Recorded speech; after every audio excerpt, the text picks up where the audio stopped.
Κοπελιά, τι έχεις, μην ανησυχείς. Είναι δικό σου το βίντεο αυτό? Ναι, τι πρόβλημα έχεις? Δεν θα το σκοτώσω. Όχι, μην το σκοτώσεις.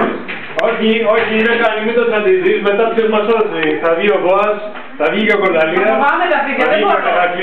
Δεν μπορώ με τα φύγια καθόλου, τα φοβάμαι πάρα πολύ. Δεν υπάρχει πρόβλημα, κοπελιά. Είναι δικό σας? Ναι, από πού είστε Αμερικάνα, να απαντάμε. Ναι, από το Ray-Ban, δεν ξέρω αν το βλέπετε. Houston, Texas, Washington, DC, Washington, ωραία. Πώς το λέει το φίλι? Ο Φίδης είναι ο Γιακουμής. Αλλά για να σε σώσω, πρέπει να σημώσεις. Κύριε, δεν έχω λεφτά, τα έφαγα όλα. Με την οικονομική κρίση και όλα αυτά. Μην ανησυχείς, θα έχεις σίγουρα, θα έχεις μια πιστοτική έχω. Εδώ, είσαι στο βωμό. Θα σημώσεις. Θα το βάλω έτσι. Ναι, από πίσω. Είναι το stripe εκεί.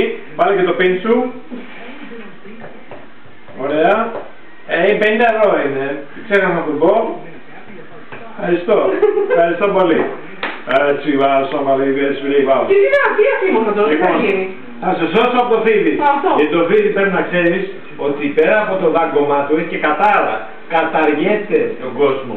Θα σε σώσω τώρα, δεν έσωσα από το τσίπημα. Ναι. Θα σε σώσω τώρα και από την κατάρα του φιδιού. Είναι πολύ σημαντικό. Δεν φαίνεται, no refund. Δεν έχει refund. Αλλά θα σε σώσω από την κατάρα του φιδιού. Απομακρυνούμε γιατί εγώ θα φοβάμαι τα φίδια. Δώσε μου χώρο τώρα να δουλέψω με το φίδι τώρα. Θα δουλέψω με το φίδι. Από εκεί εδώ, ναι. Γιακουμή, αυτή η κοπέλα είναι αυτό. Μην εξάπτεσαι. Θα σε καλμάρω.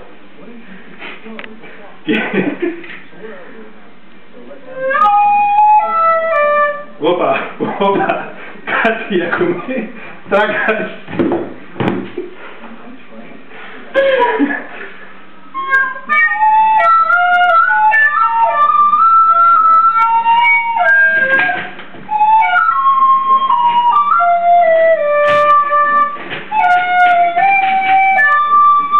Πολύ ψηλά πήγε, Γιακουμή. Πετάει, Γιακουμή.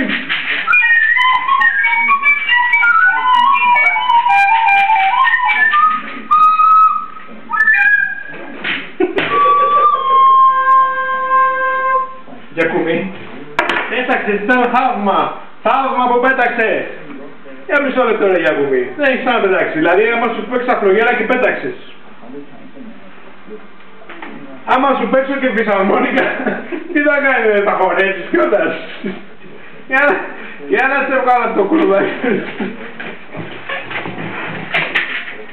Όχο Γιακουμή.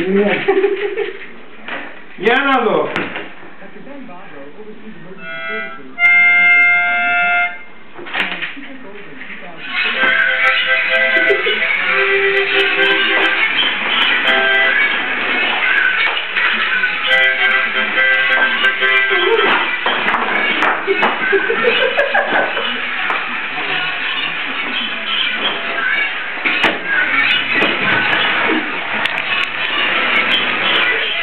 Ο Γιακουμής και το φίδι του.